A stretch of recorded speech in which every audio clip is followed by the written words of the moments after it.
Psychology میں ہم نے بات کی تھی کہ جب ہم کسی بھی سٹیمولس کو رسپونڈ کرتے ہیں تو ہم جو ہے نا خود کو ڈیفینڈ کرنے کی کوشش کرتے ہیں.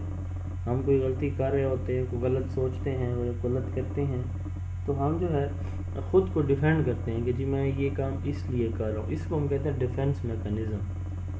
مثال کے طور پر آپ نے کسی کے ساتھ بدتمیزی کی, گالیاں دے دی, تو پھر آپ کو افسوس بھی ہوگا کہ ایسا کیوں ہوا, لیکن پھر آپ دل کو تسلی دیں گے کہ یہ ایسا تو اس لیے ہوا کہ اس نے ابتدا کی تھی, میں نے تو نہیں کی تھی, وہ نہ کرتا تو شاید میں بھی نہ کرتا, تو پھر آپ کو تسلی ہو جاتی. اسی کو کہتے ہیں ہم defence mechanism. In psycho analytical theory any of the group of mental processes that enables the mind to reach compromise solution to the conflict that it is unable to resolve.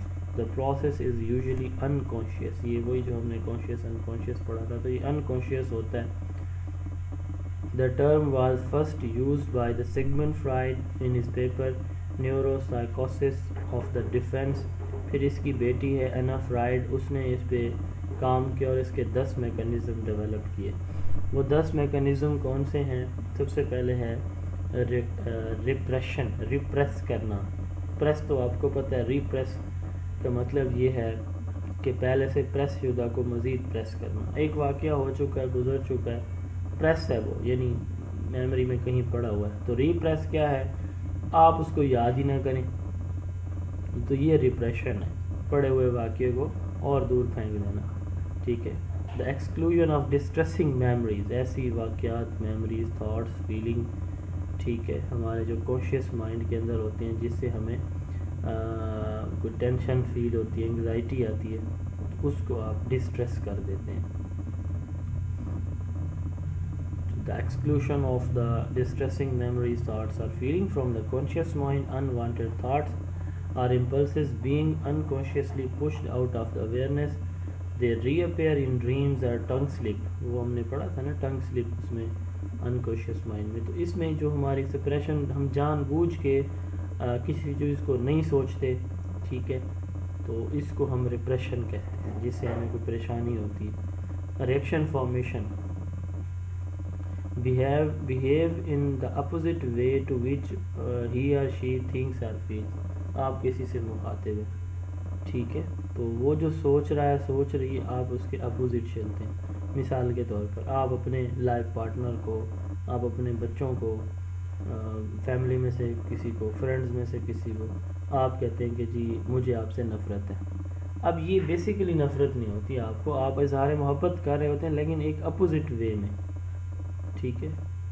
تو مطلب آپ بات وہی کرنا چاہ رہے ہوتے ہیں جو آپ کے دل میں ہے, اور اس کو بھی پتہ ہے کہ آپ یہ کرنا چاہ رہے ہیں, بٹ آپ اس کو مختلف وے سے کرتے ہیں, ٹھیک ہے. اب اس میں بیسیکلی آپ یہ کیوں کر رہے ہوتے ہیں کہ آپ اظہار ناراضگی کر رہے ہوتے ہیں. تو behaves in the opposite way to which one thinks.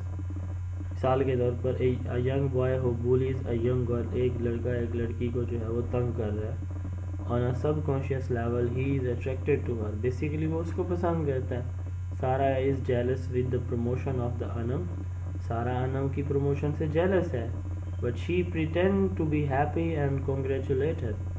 وہ اس چیز کا دکھلاوا کر رہی ہے کہ وہ بہت خوش ہے اور وہ اس کو مبارکباد دیتی ہے.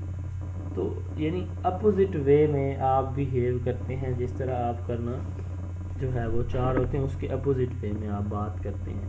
تو اس کو ریئیکشن فارمیشن دین کہتے ہیں. جی پروجیکشن ہے, آپ ایک چیز کی فیلنگ کسی دوسری چیز کے اوپر جو ہے وہ جب امپوز کرتے ہیں, تو اس کو ہم جو ہے وہ پروجیکشن کہتے ہیں. The process of displacing one's feeling on to a different person, animal or object. Like you hate someone but your super ego tells it is not acceptable, then you satisfy yourself by hating him that he hates you. آپ نے کچھ غلط کیا تو آپ اس کو ذمہ دار خود کو نہیں ٹھہراتے اس کا, آپ دوسرے پہ اس کو وہ ڈال دیتے ہیں بوجھ, ٹھیک ہے. کسی شخص نے, جیسے میں نے شروع میں بتایا کہ آپ کے ساتھ, آپ نے کسی کے ساتھ بدتمیزی کی, تو آپ کہتے ہیں یہ تو غلط کیا آپ نے, ٹھیک ہے, بٹ اس میں آپ یہ کہتے ہیں کہ میں نے تو اس لیے کیا یہ کیونکہ اس نے میرے ساتھ پہلے کیا. تو یہ پروجیکشن کہلاتی ہے. دین آتا ہے جی ڈسپلیسمنٹ. اب ڈسپلیسمنٹ کیا ہے؟ ڈسپلیسمنٹ ہم کہتے ہیں کہ آپ اپنے غصے کا اظہار کسی ایسی چیز پہ کرتے ہیں جس پہ آپ کو رسپانس نہ مل سکے. گھر میں آپ کی لڑائی ہوتی ہے، آپ کوئی چیز اٹھا کے زمین پہ پھینک دیتے، کسی کرسی کو ہٹ کر دیتے ہیں، ٹھیک ہے، کتاب کو سائڈ پہ رکھتے ہیں، گلاس کو اٹھا کے پھینکتے ہیں، موبائل دیوار پہ مارتے ہیں. اب یہ ڈسپلیسمنٹ ہے.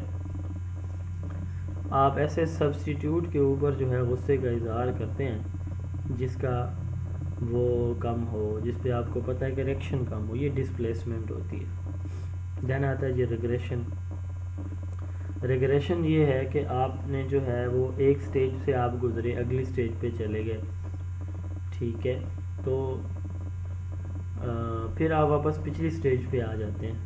مثال کے طور پر آپ کا جو ہے وہ کسی کے ساتھ، آپ کے دوست کے ساتھ تعلق پڑا، پہلے فون پہ باتیں ہوتی تھیں، اب آپ جو ہے وہ اس کے گھر آنا جانا شروع ہو گئے، اب آپ دونوں اکٹھے جاتے ہیں جی، کبھی وہ گاڑی چلا کے جاتا ہے، کبھی آپ جاتے ہیں کسی ہوٹل پہ، کسی باہر گھومنے پھرنے، کھانا کھانے. اب کو تھوڑے سے اختلافات ہو جاتے ہیں، اب آپ جو ہے وہ بس صرف فون پہ باتیں کرنے لگ جاتے ہیں. یہ ریگریشن ہے، ٹھیک ہے، پچھلی سٹیج پہ آپ واپس آ جاتے ہیں. دین آتا ہے جی سبلیمیشن. تو اس میں ہم یہ کہتے ہیں کہ ہم اپنی انرجیز جو ہیں ان کی اصل جگہ کے بجائے کسی دوسری جگہ پہ ہم استعمال کریں. جیسے یہاں پہ لیبیڈو کی بات ہوئی تھی، سیکشول انرجی کی، تو یہاں پہ ہم ان کو سپورٹس میں استعمال کر سکتے ہیں. تو یہ سبلیمیشن ہو. The diversion or deflection of instinctual drives usually sexual ones into non-instinctual channels, like use of sexual energy into more acceptable form like in sports. اس کے بعد ہے ڈینائل. کسی چیز کو ایکسیپٹ ہی نہ کرنا. Smoking is injurious for health, اور آپ کہتے ہیں نہیں اس سے تو کچھ بھی نہیں ہوتا، اس سے تو ہاضمہ اچھا ہوتا ہے، تو یہ ڈینائل ہے. دین ہے دا ریشنلائزیشن. جب آپ کسی چیز کی سیف اور ریزنیبل ایکسپلینیشن ڈھونڈ رہے ہوتے ہیں تو اس کو ہم کیا بولتے ہیں؟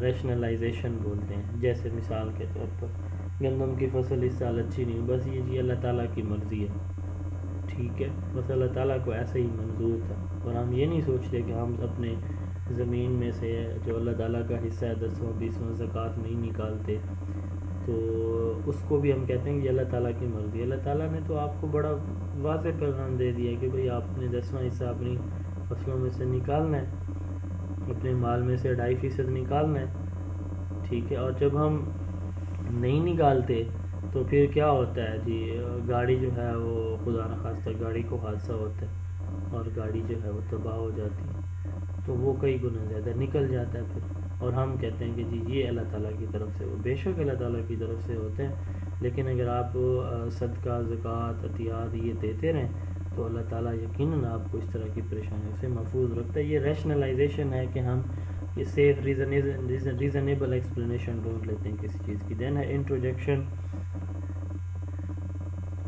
اب جو ہے آپ کسی دوسرے کی پرسنالٹی کے فیچرز کو، کریکٹرز کو اپنی پرسنالٹی میں ڈپکٹ کر رہے ہو، دکھا رہے ہو، اس کو ہم کہتے ہیں انٹروجیکشن، ٹھیک ہے. کہ یعنی کوئی ایک اچھا کرتا ہے نا، کوئی اچھا کام کرتا ہے تو آپ بھی اچھا کریں. یہ جتنے کرکٹر ہوتے ہیں، سپورٹس مین ہوتے ہیں، یا یہ جو انٹرٹینر ہوتے ہیں، فلم سٹار ہوتے ہیں، تو وہ لوگ جو ہے نا جس طرح کا فیشن اپناتے ہیں تو ہمارے بچے بھی اس طرح کا فیشن اپنا رہے ہوتے ہیں. تو یہی ایگزامپل ہے یہاں پہ.